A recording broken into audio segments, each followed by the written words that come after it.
And now, I would like to invite Professor Chandima Vikramatilaka, President of Nutrition Society of Sri Lanka, for the Good morning, ladies and gentlemen, once again.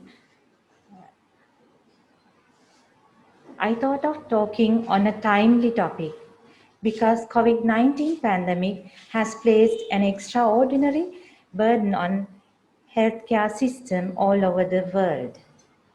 And it has been declared as a global health emergency.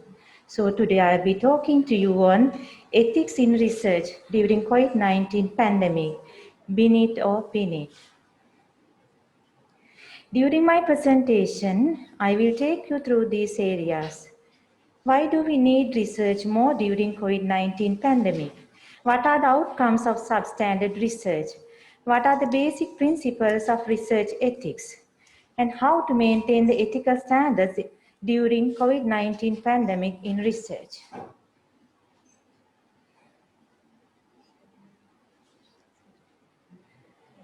During COVID-19 pandemic, there is rapid rise in the number of patients and alarmingly rising number of deaths due to the infection.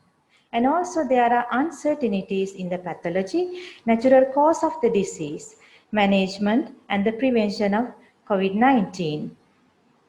At the same time, there are no clear remedies to treat the disease and to prevent the disease. Until recently, the vaccinations were introduced. Furthermore, there is unusual, unproven alternate remedies have claimed the lives of patients based on information disseminated through non-scientific sources. In addition to that, there is a huge flow of misinformation and malpractice outside the boundaries of scientific practice and the standard guidelines. So we need more research during COVID-19 pandemic.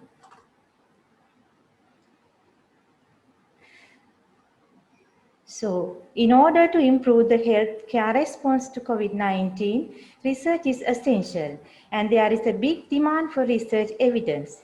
Therefore, researchers are working fervently to identify the potential treatments and vaccines against the disease. Along with that, a number of unprecedented challenging ethical issues has raised, not only in patient care, but also in COVID-19 related research and innovations. What does that result with many research? The proliferation of poorly planned COVID-19 based research has led to substandard research, revealing nothing worth but wasted time and resources. Moreover, researchers expect relaxation of ethics review process that has created undue pressure and increased burden on ethics review committees. With the substandard unethical research, presence of honest errors, limitations, and presence of obvious misconduct and deception had led to disqualification, retraction, withdrawal, or expression of concern on recent publications on COVID-19 related research. More than that, wrong research evidence may lead to misguided clinical care and patient harm. That is the gravest problem that can happen with this substandard research. Some of the recently published manuscripts on COVID-19 in reputed high-impact factor journals are associated with unacceptable scientific frauds which could have led to patient harm and serious consequences. We all know that research always carries risks. Ethical guidelines for research have been developed to protect the participants and to prevent the exploitation during research.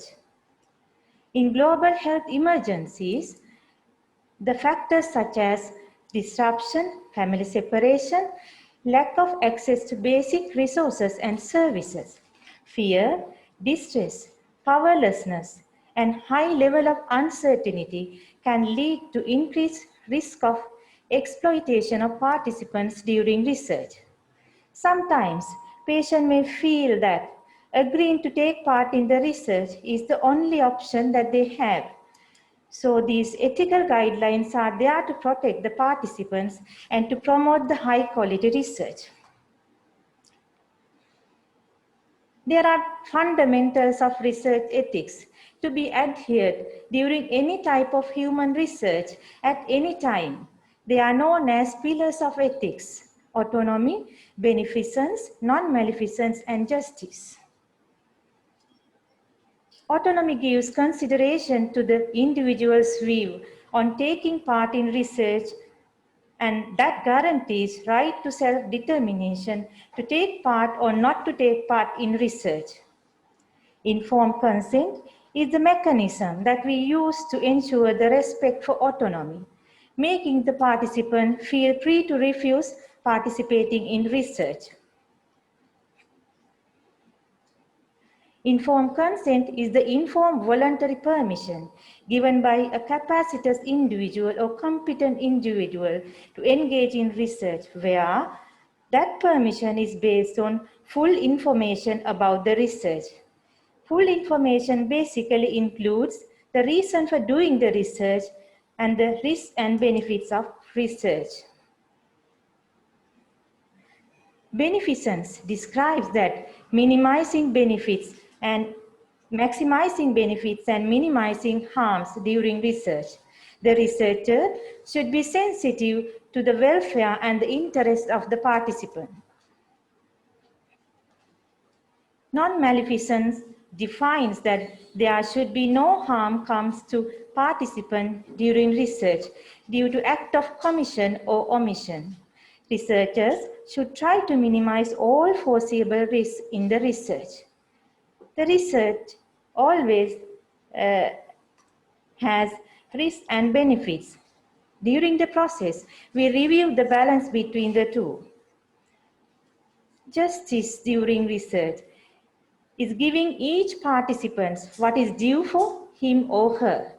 The benefits and risks should be equitably distributed among the participants. No group of participants based on their ethnicity, language, religion, or social class should be exploited or discriminated, but be ensured with equal opportunities. And the participants in the research should be given access to any benefits that result from their participation. Where interventions are found to be safe and effective, those should be made available to the participants. Other than the basic ethical principles, scientific validity and social value of the research are also important.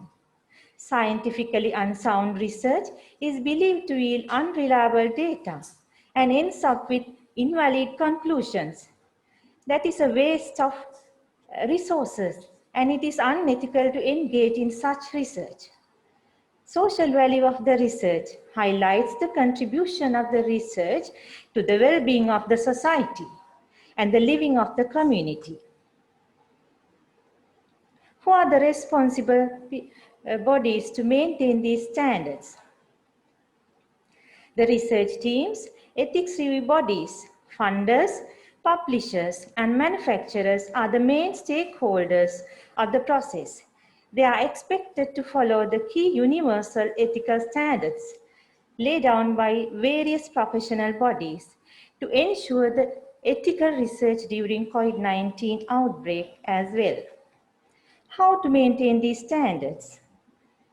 What are the roles of research team? The research team has the utmost responsibility to design a scientifically sound ethical research with appropriate expertise in the team. The research done during pandemic could be rapid or fast, but the team should find built-in time to reflect on the process, spot checking on the process and the quality of data.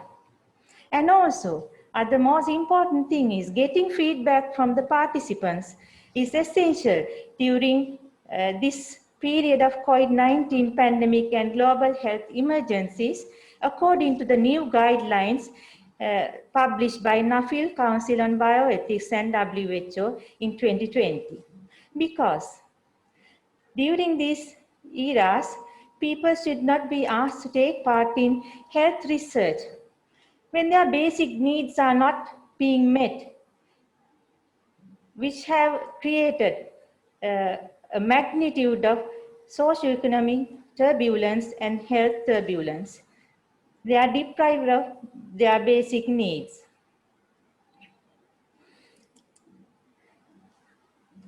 And if it is so, what is the role of ethics review committees? Ethics review committees look for many aspects of the research proposal. Research needs to be responsive, sensitive to the local realities, needs, values, cultures, and communities with adequate, meaningful community engagement.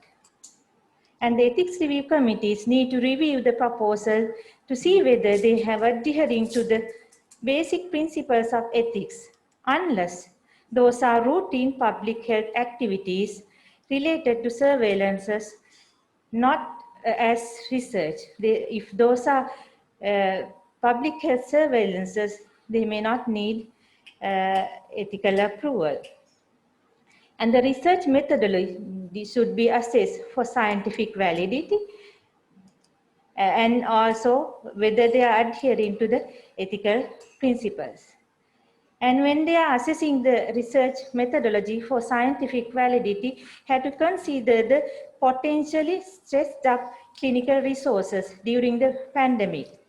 Careful assessment is necessary on the resources and the capacities because the research should not cause additional burden on already strained healthcare system, which may affect the healthcare response during the pandemic. And also whether the researchers have identified potential institutions and administrative authorities from which they have to obtain administrative clearance. That is also an important component we have to look for to prevent problems. In multi-center studies with foreign collaborations, assessment on the agreement of material transfer is mandatory. Other important task is arranging the independent review process for the research proposal without any undue influence. During pandemic and global health emergencies, ethical approval for research can be granted by an expedited process, but not compromising the quality of research review process. Role of funders and sponsors. Sponsors and funding agencies should make arrangements for data safety monitoring boards in independent bodies to monitor the data safety and the quality. They need to ensure the insurance of the participants, especially in clinical trials. Role of publishers. What is the role of publisher? The publishers are the entrusted groups to prevent pseudoscientific claims and distribution of misinformation. They need to ensure careful review of submission for scientific validity and ethical standards, and should verify whether that have come from a credible source. And its published data found to be a misinformation inadvertently, they have to correct it immediately. There are many more duty bearers who can support ethical research, such as International Clinical Trial Registry, Sri Lanka Clinical Trial Registry, and the domestic ministries of health and humanitarian organizations and employers of researchers. They also play a role in this. I would say that research is required more than ever during COVID-19 pandemic. Yet, crises or emergencies are no excuses for lowering scientific or ethical standards of research. Standards maintain the trust in the system. All stakeholders in research should always act according to the ethical standards and ethical principles. I wish to wind up my speech quoting the saying by Claude Bernard, a French physiologist. Never perform an experiment which might be harmful to the patient, even though it is highly advantageous to science or to the health of others. Thank you very much for your patient listening. Thank you, madam, for those enlightening words. Hello, actually, what is your suggestion how to overcome this problem in Tursira? Even though this is a big problem, so what type of remedial action that we can in order to overcome this problem?